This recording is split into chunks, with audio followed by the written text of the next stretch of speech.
Bismillahirrahmanirrahim. Alhamdulillahi rabbil alamin. Allahumma salli wa sallim wa barik ala Muhammad wa ala ali Muhammad. Allahumma sayyiban nafi'a, Allahumma sayyiban nafi'a, Allahumma sayyiban nafi'a. Allahumma inna nas'aluka ilman nafi'a wa rizqan tayyiba wa amalan mutaqabbala. ربنا تقبل منا إنك أنت السميع العليم وتب علينا إنك أنت التواب الرحيم اللهم انصر المجاهدين وارحم المستضعفين ودمر أعداء الدين واطمس على أموالهم آمين يا رب العالمين. Alhamdulillah kaum muslimin rahimani wa rahimakumullah. Meskipun hujan, kita lanjutkan pengajian kita dan ini adalah pengajian terakhir untuk bulan Ramadan. Insyaallah kita sambung lagi setelah Ramadan ketika sudah ada kelonggaran waktu sesuai dengan informasi dari takmir masjid. Pada pertemuan kali ini kita membahas bagian ketiga dari kitab Takmilatu Abwabis Syiyam, yaitu pembahasan tentang puasa-puasa sunnah. Jadi setelah kita menyelesaikan puasa wajib, jangan kita kapok untuk melakukan puasa lagi, tapi hendaklah kita lanjutkan dengan puasa sunnah. Kenapa? Karena dua hal. Yang pertama, bahwasanya puasa wajib kita ada kekurangan-kekurangan. Nah, kekurangan dalam puasa wajib kita ditambal dengan puasa sunnah. Yang kedua, karena orang yang puasa sunnah, maka bisa disebut sebagai ahli puasa. Tapi kalau hanya puasa wajib saja, maka tidak termasuk ahli puasa. Nah, sementara orang yang ahli puasa, itu insya Allah masuk ke dalam surga dengan lewat pintu yang disebut Babur Rayyan, yang dikhususkan untuk orang-orang yang puasa. Nah, puasa-puasa sunnah sudah kita bahas beberapa. Sekarang kita masuk pada poin yang ke-66, yaitu Shaumu Dawud alaihi salam, puasa Nabi Dawud alaihi salam. Bagaimana puasanya Nabi Dawud? Nah, kita baca hadisnya. Dari Abdullah bin Amr bin As radhiyallahu anhuma, dia mengatakan, telah bersabda kepada saya Rasulullah sallallahu alaihi wasallam, Ya Abdullah, wahai Abdullah bin Amr, alam ukhbar, betulkah saya dikabari, annaka tasumun nahar, Anda itu puasa setiap siang, wa taqumul lail, dan Anda itu tahajud setiap malam. Nah, di sini kesalahannya Abdullah bin Amr adalah dua. Pertama, dia itu puasanya setiap hari, Pak. Tidak pernah istirahat dari puasa. Ini mendolimi diri sendiri. Tubuhnya bisa menjadi lemah. Kesalahan yang kedua, dia tahajudnya itu tanpa tidur sama sekali. Dari ba'da isya sampai subuh, ngedur tanpa tidur. Ini mendolimi mata. Karena mata kita berhak untuk tidur. Rakitang sak jam, rong jam, maka dikasih waktu untuk istirahat. Maka Abdullah mengatakan, betul ya Rasulullah. Maka beliau bersabda, "Fala taf'al, jangan melakukan seperti itu. Sum wa aftir, berpuasalah tapi juga berbukalah." Artinya dalam satu bulan ada puasanya, ada tidak puasanya. Wa qum wa nam, dan tahajudlah dan tidurlah. Maksudnya dalam satu malam itu ada tidurnya, juga ada tahajudnya. Fa inna li jasadika 'alaika haqqan, karena tubuhmu memiliki hak yang wajib kamu tunaikan. Wa inna li 'ainika 'alaika haqqan, sesungguhnya bagi matamu ada kewajiban yang harus kamu tunaikan. Wa inna li zaujika 'alaika haqqan, dan sesungguhnya bagi istrimu, bagimu ada kewajiban yang harus ditunaikan. Nah, ini Abdullah ini mendolimi istrinya juga. Karena sejak dinikahkan oleh bapaknya dengan menantunya ini, perempuan, maka dia belum pernah menjima sama sekali. Karena siangnya puasa, tidak mungkin hubungan suami istri, kemudian malamnya tahajud, tidak pernah menyentuh istrinya sama sekali. Wa inna li zawrika 'alaika haqqan, dan sesungguhnya bagi tamumu ada hak yang harus kamu tunaikan. Wa inna bihasbika, cukup bagi kamu, antasuma kulla syahrin, puasa setiap bulan, salasata ayyam, 3 hari. Ini yang disebut dengan puasa ayyamul bid, tanggal 13, 14, 15. Fa inna laka, maka sesungguhnya kamu mendapatkan bikulli hasanatin, dengan setiap satu kebaikan, asyra amsalihha, 10 lipat pahalanya. Berarti puasa 3 hari itu sama dengan puasa 30 hari atau 1 bulan. Fa inna dzalika siyamud dahri kulli, maka hal itu dianggap sebagai puasa sepanjang tahun. Karena kalau kita puasa 3 hari, nilainya 30 hari, ya berarti setiap bulan kita puasa 3 hari, seolah-olah kita puasa sepanjang tahun. Fasyaddatu, maka saya pun mensangat-sangatkan, fasyaddida alayya, akhirnya saya pun jadi kalah. Saya mengatakan, ya Rasulullah, saya mendapati kekuatan, sehingga tolong tugasnya ditambah. Maka beliau mengatakan, fasum siyama nabiyillah Dawud. Baiklah, kamu puasa seperti puasanya Nabi Dawud alaihi salam, yaitu sehari puasa, sehari tidak, selang-seling. Wala tazid alaih, dan kamu jangan menambah dari puasanya Nabi Dawud. Maka selang-seling itu adalah puasa sunnah yang maksimal. Kalau ada orang pengen maksimal lagi, tidak bisa. Saya pengen puasa setiap hari supaya pahalanya lebih besar. Nggak bisa lebih besar. Malah pahalanya jadi lebih kecil. Jadi kalau kita puasa selang-seling, sehari puasa, sehari tidak, pahalanya lebih besar daripada kalau kita puasa setiap hari. Kok bisa? Karena sesuai ajaran Nabi Sallallahu Alaihi Wasallam. Maka saya pun bertanya, bagaimana puasa Nabi Daud alaihi salam? Beliau menjawab, nisfad dahri, separuh tahun. Nah, karena separuh puasa, separuh tidak. Ya, separuh tahun puasa, separuh tahun tidak.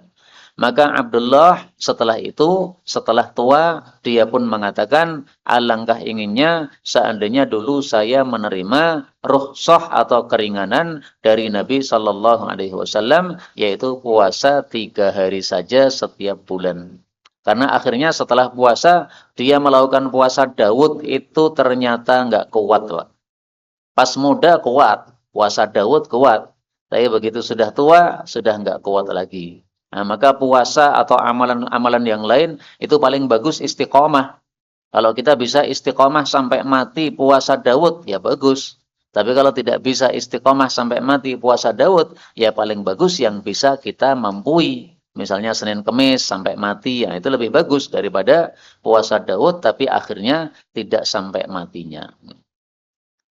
Kemudian bab berikutnya, saumu Daud, puasa Nabi Daud, afdal, lebih utama, min saumi kulli yaum, daripada puasa setiap hari.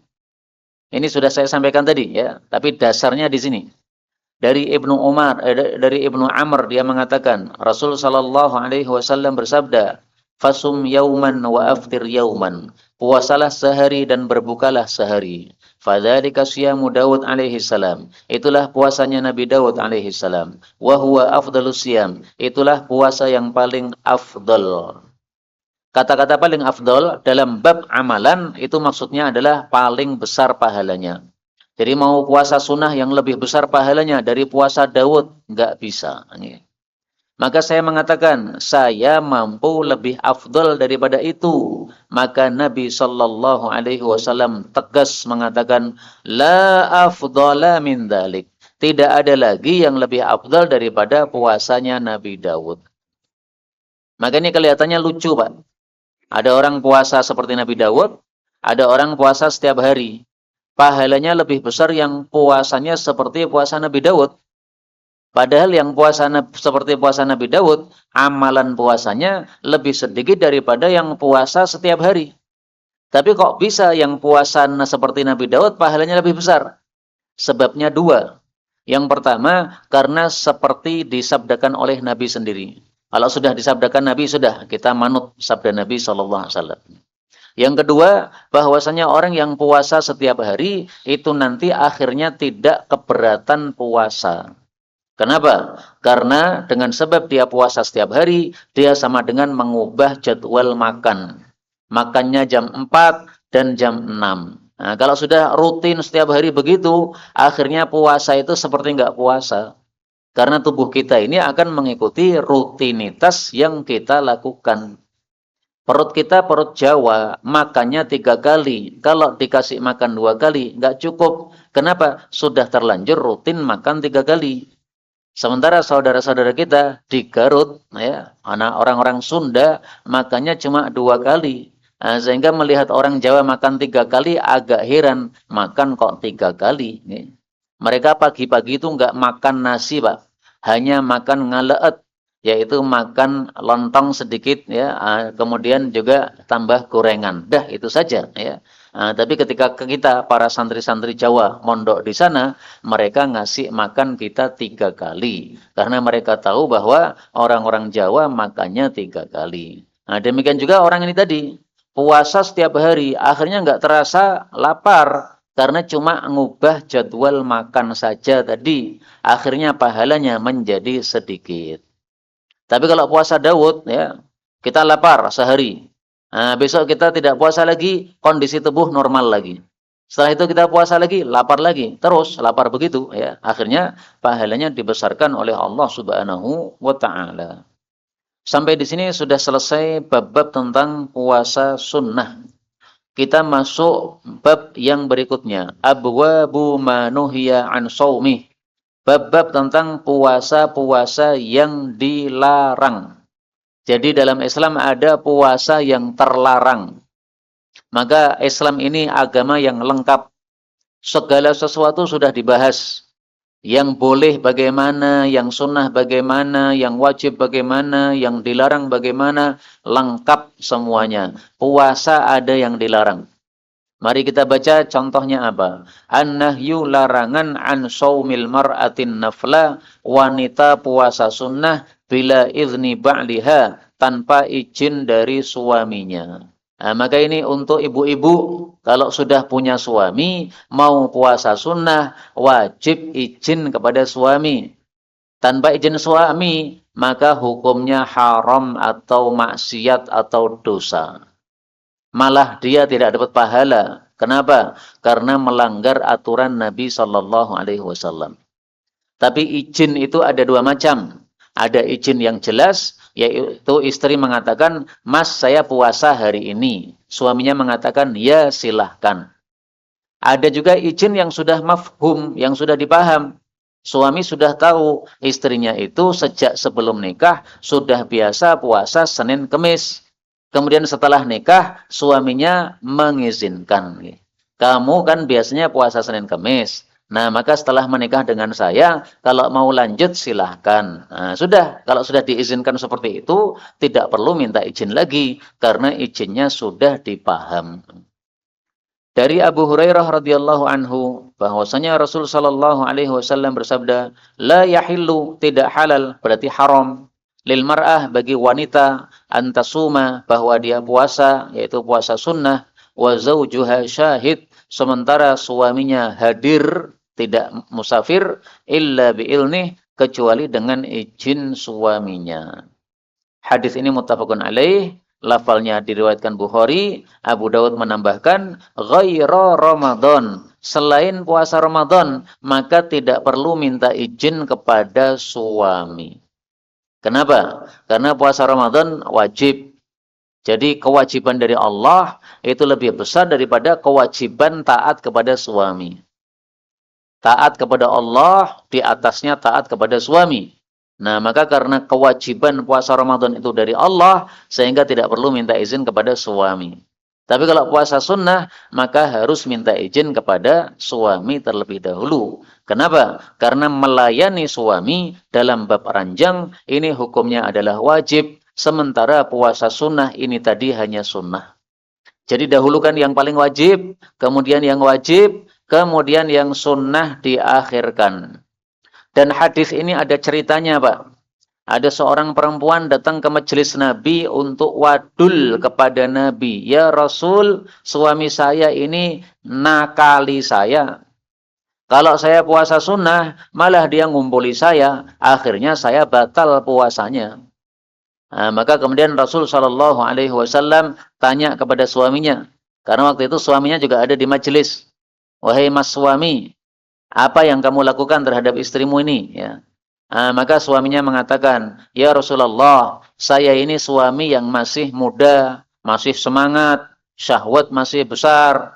Saya sudah larang istri saya untuk puasa, malah dia nekat puasa. Akhirnya tak batalkan sisan dia, gen kapok. Wis dikandani nekat. Maka akhirnya oleh Nabi beliau mengatakan, mulai sekarang perempuan-perempuan yang punya suami tidak halal untuk puasa sunnah kecuali minta izin suami. Itu kalau suaminya mukim. Nah, kalau suaminya musafir tidak perlu izin ya, karena dia tidak ada keperluan untuk melayani suaminya. Dan ini tidak hanya untuk Ramadan yang tidak perlu minta izin kepada suami ini. Pokoknya puasa wajib, maka tidak perlu minta izin kepada suami. Puasa Ramadan itu wajib. Puasa kafarah itu wajib. Puasa melunasi utang Ramadan itu juga wajib. Puasa nazar juga wajib. Tapi waktunya yang perlu sepakat dulu sama suami. Mas, saya punya utang puasa Ramadan. Berapa hari? 6 hari.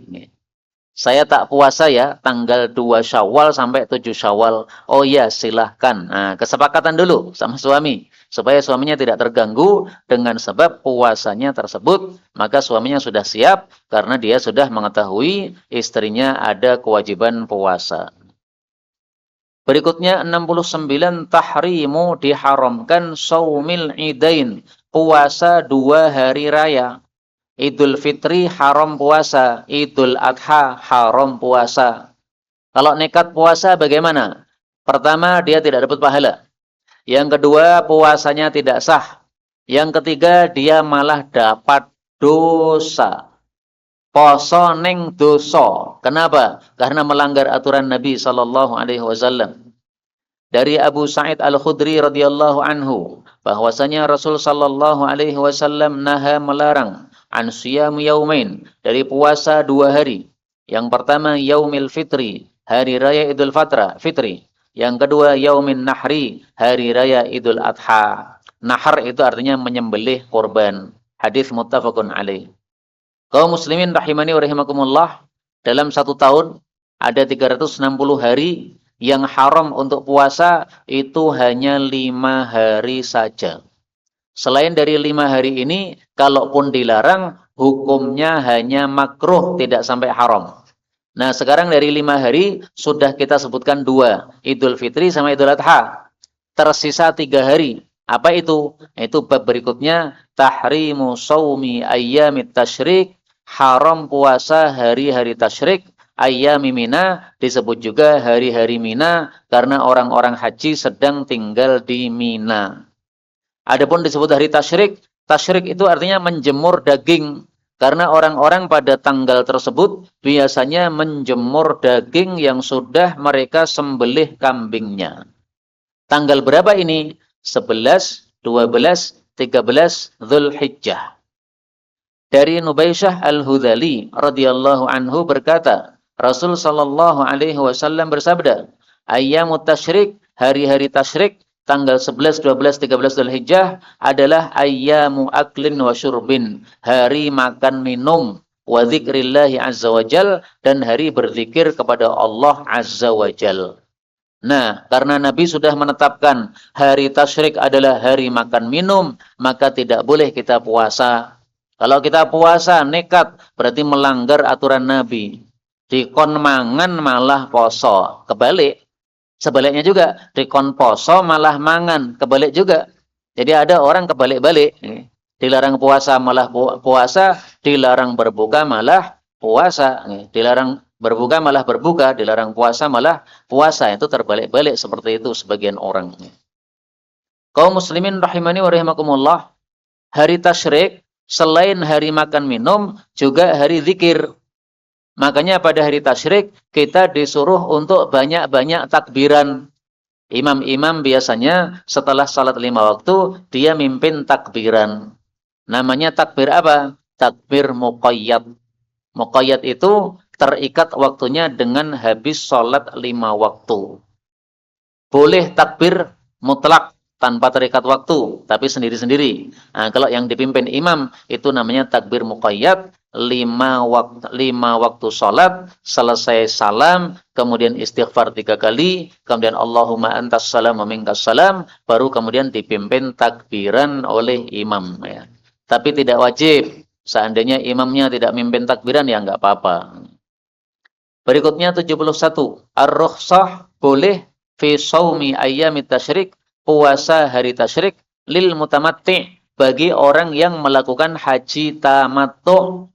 Jadi kalau panjenengan haji ke Ka'bah, kemudian hajinya pilih haji tamattu. Nah, itu nanti ada kewajiban bagi orang yang haji tamattu untuk puasa 10 hari. Sab'atin idza raja'tum, 3 harinya di Mekah, 7 harinya ketika sudah pulang ke Indonesia.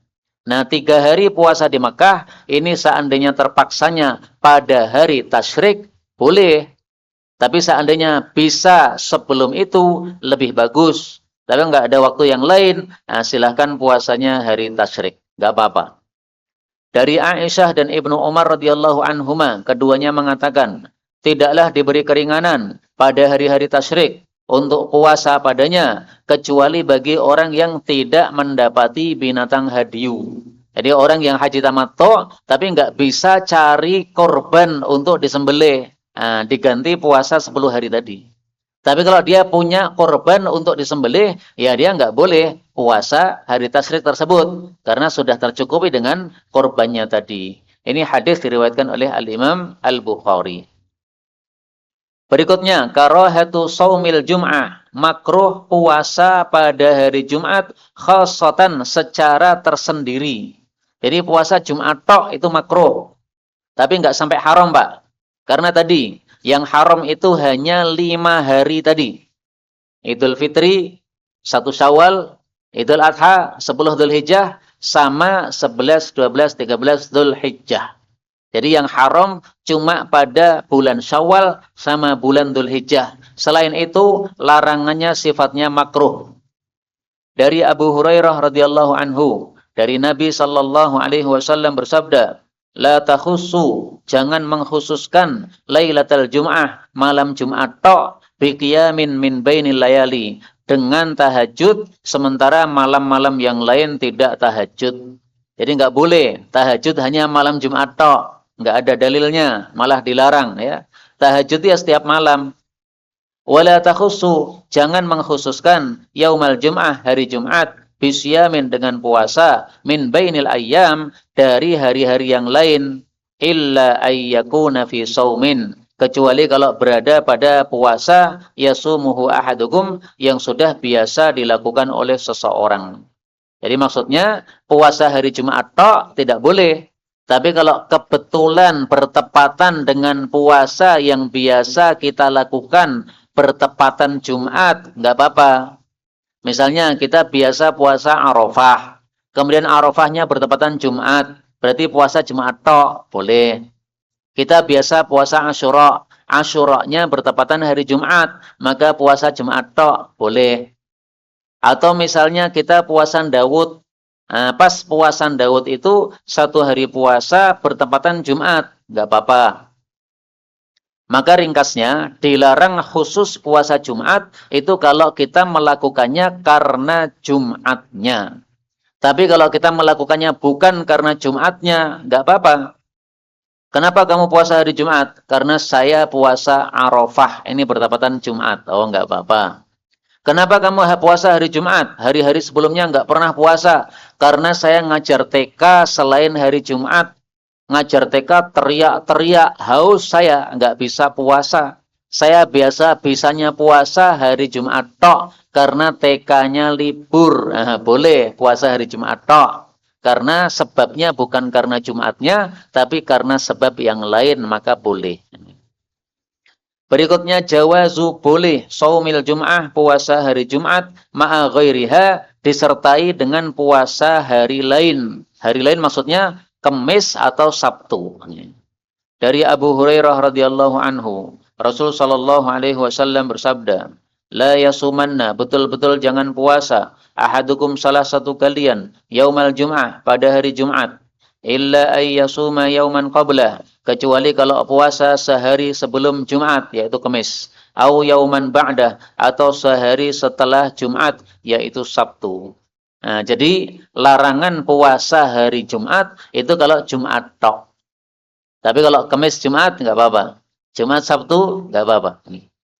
Jadi jangan kita mengkhususkan satu hari tanpa ada dasar dalil. Mengkhususkan setiap Jumat baca Yasin, dalilnya apa? Kalau tidak ada dalil, jangan. Tapi kalau ada dalil, silahkan. Hari-hari ini, sekarang ini, banyak saudara-saudara kita, mungkin termasuk panjenengan, setiap hari Jumat membaca surat Al-Kahfi. Karena sudah tersebar di medsos ya, fadilahnya membaca surat Al-Kahfi tiap Jumat. Nah, itu ada dalilnya, sahih, silahkan. Tapi surat yang lain, kalau tidak ada dalilnya, nggak boleh. Kita khususkan saya akan baca Yasin setiap Jumat. Mana dalilnya? Nggak ada, ya sudah, jangan dilakukan. Sama dengan ini tadi, puasa nggak boleh. Kemudian apa? Tahajud khusus juga nggak boleh. Berikutnya, karahatu makruh saumis sabti, puasa pada hari Sabtu, khoson, secara tersendiri. Jadi Sabtu sama dengan Jumat, Pak. Kalau Jumat tok nggak boleh, maka Sabtu tok juga nggak boleh. Kecuali kalau ada sebab tadi ya, puasa Sabtu karena hari Arafahnya hari Sabtu, nggak apa-apa. Diriwayatkan dari Somma binti Busr radhiyallahu anha bahwasanya Rasul sallallahu alaihi wasallam bersabda, "La tasumu, jangan puasa yaumas sabti, hari Sabtu, maksudnya hari Sabtu tok, illa fi mafturida alaikum, kecuali puasa yang diwajibkan untuk kalian." Fa illam yajid, maka jika dia tidak mendapati ahadukum illa kecuali liha'a inab, kulit anggur, au uda syajarah, atau kayu pohon, falyamdugha, maka hendaklah dia mengunyahnya. Jadi misalnya hari Sabtu kita sebenarnya tidak ingin puasa, tapi di rumah itu nggak ada beras, nggak ada nasi, nggak bisa sarapan. Nah, kata hadis ini, silahkan cari apapun yang bisa dikunyah. Adanya godong dikunyah, gen raposo. Adanya minum air putih diminum supaya tidak puasa. Ini saking dahsyatnya larangan puasa pada hari Sabtu apabila puasanya khusus Sabtu saja tadi. Tapi memang saya jujur, hadis tentang larangan puasa Sabtu ini diriwayatkan oleh Imam 5, perawi-perawinya thiqat, hanya saja dia muttarib. Hadis muttarib, hadis yang guncang, termasuk hadis yang dhaif. Makanya Imam Malik mengingkari hadis ini. Bahkan Abu Dawud mengatakan hadis ini mansukh. Mansukh itu sudah dihapus hukumnya. Jadi dulu di awal-awal Islam tidak boleh puasa Sabtu, tapi akhirnya sudah boleh puasa Sabtu. Tapi hadis ini disahihkan oleh Asy-Syaikh Al-Albani rahimahullahu taala. Ringkasnya, untuk puasa Sabtu ini memang ada perselisihan pendapat para ulama, tapi kalau puasa Jumat, nah itu tidak ada perselisihan bahwa itu hadisnya sahih melarang puasa khusus hari Jumat. Berikutnya, jawazu shaumis sabti, boleh puasa Sabtu ma'a ghairih apabila disertai dengan hari yang lain. Jumat Sabtu boleh, Sabtu Ahad boleh. Ini dalilnya dari Ummi Salamah radhiyallahu anha bahwasanya Rasul sallallahu alaihi wasallam adalah paling sering beliau puasa pada hari-hari itu adalah yaumus sabti, hari Sabtu, wa yaumul ahad, plus hari Ahad. Nah, jadi kalau puasanya double 2 hari, Sabtu Ahad, itu malah sering dilakukan Nabi Shallallahu Alaihi Wasallam. Nabi mengatakan sesungguhnya Sabtu Ahad itu yauma idin lil musyrikin, hari rayanya orang-orang musyrik. Sehingga orang-orang musyrik pada senang-senang makan-makan pada hari Sabtu dan Ahad. Wa ana uridu an ukhalifahum, maka saya ingin menyelisih orang-orang kafir dengan melakukan puasa. Tapi sayangnya memang hadis ini derajatnya diperselisihkan. Ada yang mengatakan sahih, ada yang mengatakan tidak. Yang mengatakan sahih antara lain Al-Imam Ibnu Khuzaimah. Nah, kalau kita meyakini hadis ini sahih, silahkan puasa sunnah Sabtu Ahad. Niatnya apa? Dua, mengikuti Nabi dan menyelisih orang-orang kafir. Tapi kalau kita menganggap hadis ini tidak sahih, ya tidak usah puasa sunnah Sabtu Ahad. Dan kalau kita buka kitab-kitab fikih, itu hampir semua kitab fikih tidak ada yang menyebutkan puasa sunnah Sabtu Ahad. Puasa sunnah Senin Kemis ada di kitab-kitab fikih. Puasa sunnah Ayyamul Bid ada di kitab-kitab fikih. Tapi coba panjenengan cari ya, daftar puasa sunnah dalam kitab fikih. Ada nggak puasa sunnah Sabtu Ahad? Rata-rata nggak menyebutkan. Nah, itu isyarat bahwasanya ulama-ulama fikih banyak-banyaknya mereka itu menilai hadis ini tidak sahih. Sehingga tidak disebutkan dalam kitab-kitab mereka. Wallahu a'lam bishawab. Berikutnya karahatu shaumi Arafah. Makruh puasa Arafah lil waqif bi Arafah apabila Anda sedang wukuf di Arafah. Jadi puasa Arafah itu dibagi dua. Kalau kita berada di Indonesia, tidak di Arafah, maka hukumnya sunnah puasa Arafah. Tapi kalau kita sedang wukuf di Arafah, hukumnya malah makruh. Kok bisa hukumnya berbeda? Karena amalannya berbeda. Kalau kita sedang wukuf di Arafah, itu kita dituntut untuk banyak-banyak zikir. Sementara kalau kita puasa, pasti jadi lemas dari berzikir. Seperti saya ini merasakan kalau puasa itu gampang ngantuk, Pak. Angop-angop wae. Habis sholat dingkluk mesti turu. Kenapa? Karena keluwen ngeleh. Akhirnya dingkluk turu. Makanya habis sholat itu kalau puasa zikirnya saya tegak gini, Pak. Karena kalau zikir sambil dingkluk mesti lanjut turu. Nah, itu karena puasa lapar. Nah, mungkin sebagian orang tidak begitu.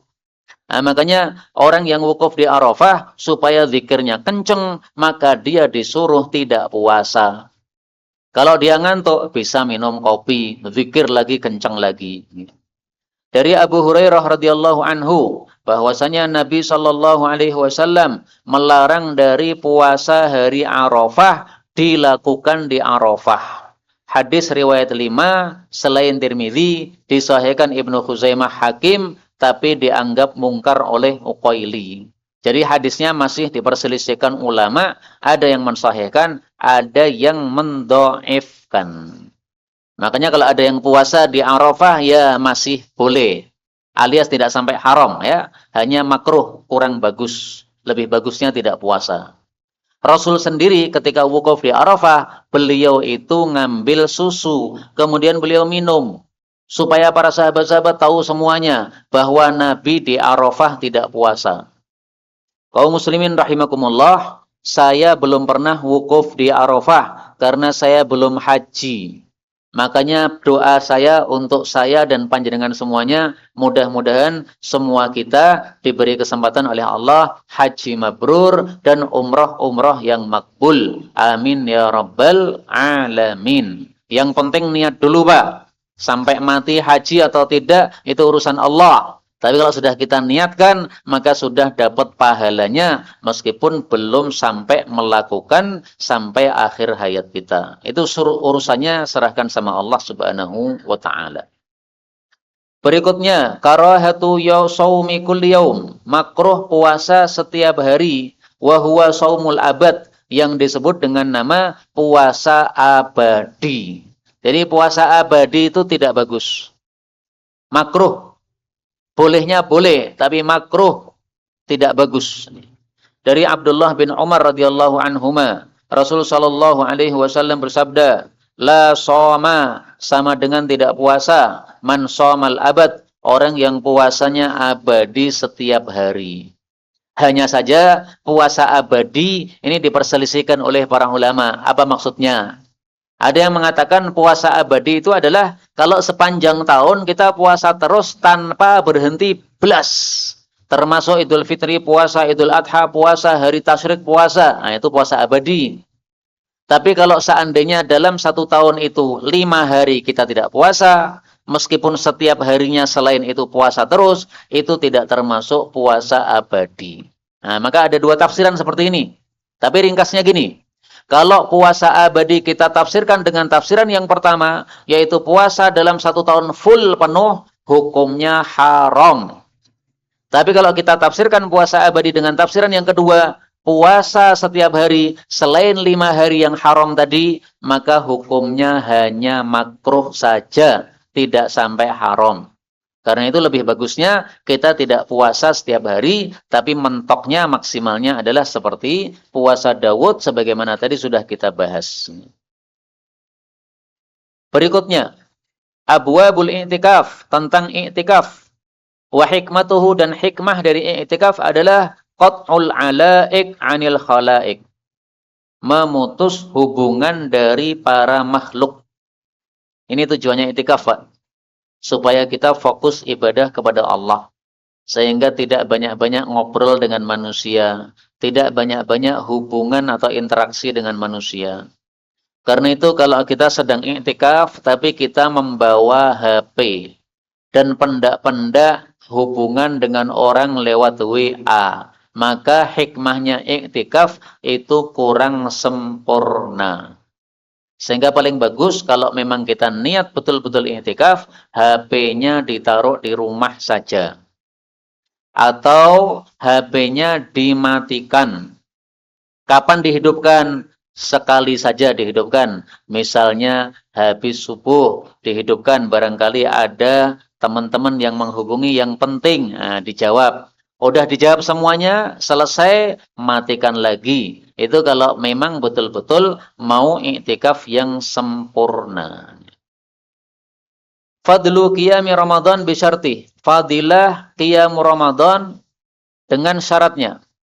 Dari Abu Hurairah radhiyallahu anhu, bahwasanya Rasul sallallahu alaihi wasallam bersabda, "Man qama Ramadan," barang siapa yang tahajud pada bulan Ramadan. Syaratnya apa? Imanan wahtisaban, karena iman dan mengharap pahala. Ghufira lahu ma taqaddama min dzambih, pasti diampuni untuknya apapun yang sudah lewat dari dosa-dosanya. Kaum muslimin rahimani wa rahimakumullah, karena itu siapapun panjenengan kalau ikut sholat tarawih selama Ramadan, maka nanti selesai Ramadan dosa-dosanya dihapuskan. Penak napa mboten? Penak, nggih. Tapi tidak harus tarawihnya berjamaah. Seandainya kita pilih tarawihnya di rumah jam 1 sampai jam 4, berarti 2, 3, 4. 3 jam ya boleh. Bebas. Tarawih itu boleh sendiri, boleh jamaah. Tarawih itu boleh di masjid, boleh di rumah. Sakarepe panjenengan. Sing penting sholatnya dijaga. Betul-betul sholat. Jangan seperti teman-teman kita di Jawa Timur, sholat tarawih 2-3 rakaat, 7 menit, kuwi dudu sholat, kuwi ming olahraga tok, ranek pahalane sholat raning. Nah, itu dijaga harusnya. Nah, maka fadilahnya apa kalau kita sholat tahajud di bulan Ramadan? Diampuni semua dosa. Yang dimaksud semua dosa ini adalah dosa-dosa kecil. Kalau dosa besar harus taubatan nasuha.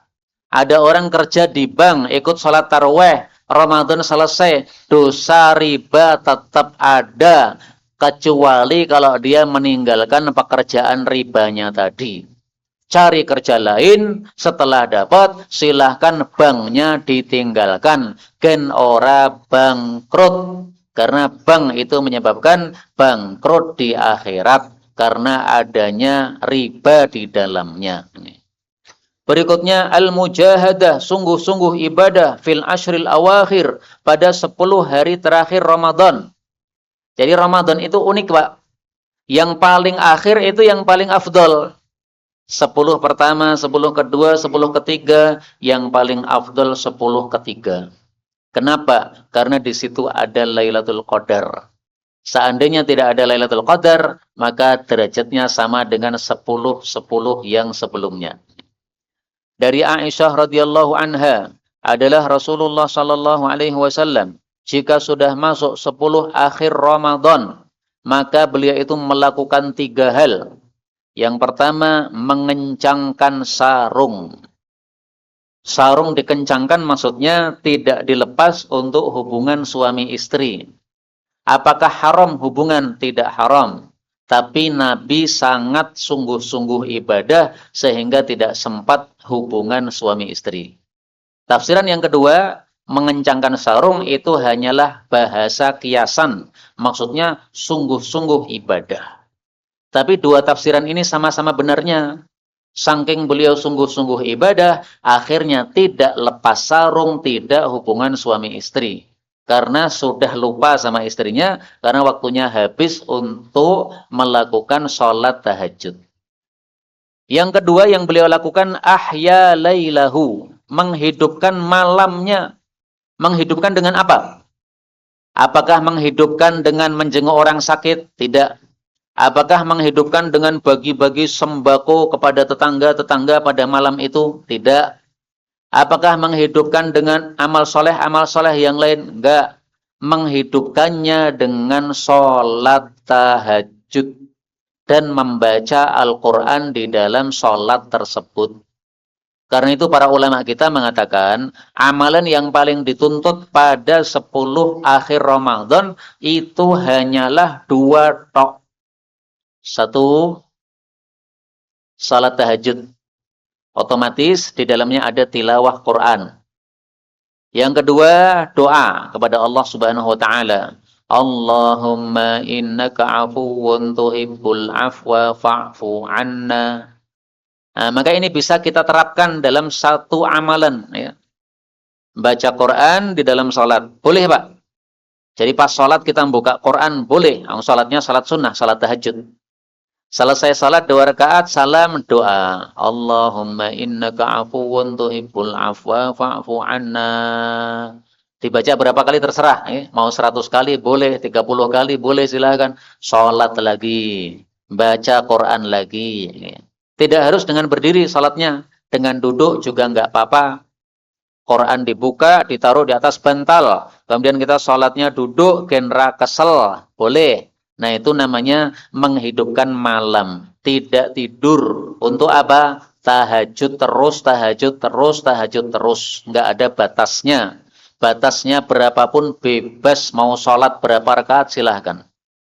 Yang ketiga yang beliau lakukan, aiqadha ahlahu. Membangunkan istri-istrinya. Jadi semuanya disuruh bangun. Ayo bangun semuanya. Cari Lailatul Qadar. Jangan sampai yang dapat Lailatul Qadar cuma suaminya tok. Tapi istrinya juga dapat, anak-anaknya juga dapat. Maka anak-anak kita yang sudah bisa dibangunkan untuk melek pada malam-malam 10 akhir mencari Lailatul Qadar. Kaum muslimin rahimani wa rahimakumullah, kalau bisa setiap takmir di masjid-masjid Indonesia ini memfasilitasi jamaah untuk bisa iktikaf pada malam-malam Lailatul Qadar. Maksudnya malam-malam akhir Ramadan. Dibuka pintu masjidnya, disiapkan minuman kopinya, disiapkan snack yang bisa menyebabkan ngantuknya hilang. Nah, itu termasuk ngasih fasilitas. Jangan seperti sebagian masjid. Jam 10 yang di masjid diusir. Ayo metu kabeh, meh tak kancing. Loh, piye Pak? Iki Lailatul Qadar malah dikancing. Ora peduli, pokoknya tugasku ngancing masjid.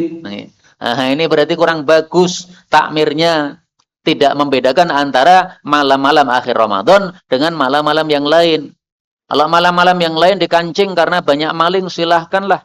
Tapi malam-malam Ashrul Awakhir ada yang iktikaf, ya sudah, yang iktikaf itu suruh jaga masjid. Enggak usah dikancing, ada yang jaga gitu kok. Malah perlunya, kalau perlu kita buatkan kopi. Oh, terima kasih, Anda iktikaf, jaga masjid, enggak usah saya kancing. Nih, kopi tak kei sak kilo genra turu. Nah, sisan begitu mestinya. Saling-saling membantu antara takmirnya dengan yang iktikafnya. Inilah kaum muslimin rahimani wa rahimakumullah yang dapat kita baca pada pertemuan kali ini, baru sampai nomor 80. Padahal masih ada sampai 100 hadis. Nah, insyaallah disambung pada waktu yang lain. Allahumma salli wa sallim wa barik ala Muhammad wa ala ali Muhammad. Allahumma innaka afuwun tuhibbul afwa fa'fu anna. Allahumma sayyiban nafi'a, Allahumma sayyiban nafi'a, Allahumma sayyiban nafi'a, wa sallallahu wa sallam wa baraka ala nabi Muhammad, walhamdulillahi rabbil alamin.